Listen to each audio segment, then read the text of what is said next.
예, 반갑습니다. 드디어 우리 이제 경제 파트로 왔다, 그죠? 랄라라, 예, 그죠? 예, 경제 파트는요, 여러분들이 약간 좀 이제 가볍게 들으셔도 괜찮을 것 같은데요. 더 가벼운 부분이 이제 사회 파트예요. 그러니까 정치가 어렵고요. 그 다음에 경제가 약간 좀 낮아지면서 사회가 많이 낮다가 문화가 되면 다시 좀 올라가고, 근대사 부분에서 역시 정치 부분 좀 어려워요. 그래서 전반적으로 큰 틀이 이렇게 M자를 좀 그리는 이런 형태라고 여러분들이 생각을 좀 하시면 되고요. 경제 파트는 제가 딱딱 중요한 것만 찝어가지고 여러분들께 강조를 좀 많이 드릴게요. 나올 게 딱딱 정해져 있어요. 자, 그러면 본격적으로 한번 가보도록 합시다. 앞간까지 상당히 힘들었다라고 하면요.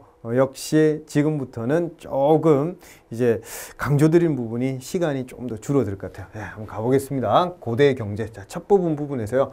나중에 우리 문화 파트에서 이 고구려 고분 벽화와 관계된 이런 내용이 좀 나오는데요. 한번 보세요. 잘 안 보이셔도 대충 어떤 느낌이라고 하는 걸 여러분들이 한번 잘 잡아보세요. 자, 이 두 가지 그림이 바로 이제 무용총에서 나온 그런 그림이고요. 그리고 이제 씨름하는 모양이죠. 그죠? 각저총. 그 다음에 이제 쌍용총에서 나오는 이제 마차. 이게 이제 쌍용총이고요. 그 무용총은 무용하는 모양이고 수렵도죠. 그죠? 자, 그리고 이 내용 보니까 이제 가축에 대한 그런 그림 같은데요. 마국간 이런 것들에 대한 그런 그림 같고요. 그림 잘 안 보여도요. 나중에 문화 파트에 좀 더 크게 확대를 한번 해볼게요. 제가 한 장에 넣기 위해서 이렇게 좀 노력했어요.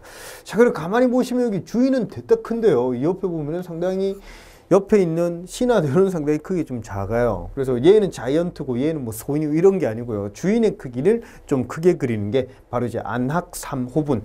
자, 그러면 여기 무용총, 각저총, 쌍용총 여기는 이제 저 위쪽 지반, 퉁구, 그래서 국내성 지역이라고 한다면 안학삼호분과 강서대묘 요거는 평양에서 약간 왼쪽으로 바닷가 쪽에 있었던 그런 곳이라고 보시면 되겠어요.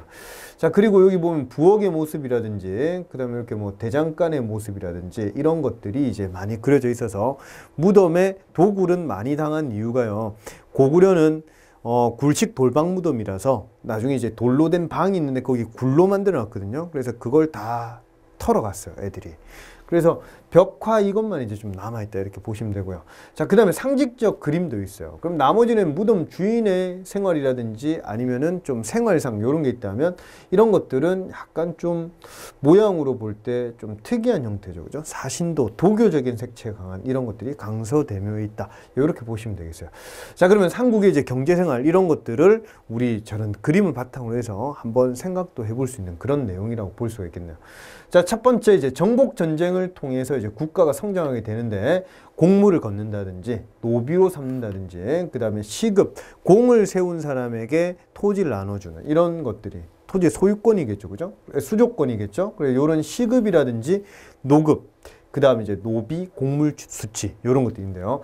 노비가 되는 방법은 크게 세 가지가 있습니다. 첫 번째로 아버지가 빚을 져서 자식을 파는 경우 있겠죠.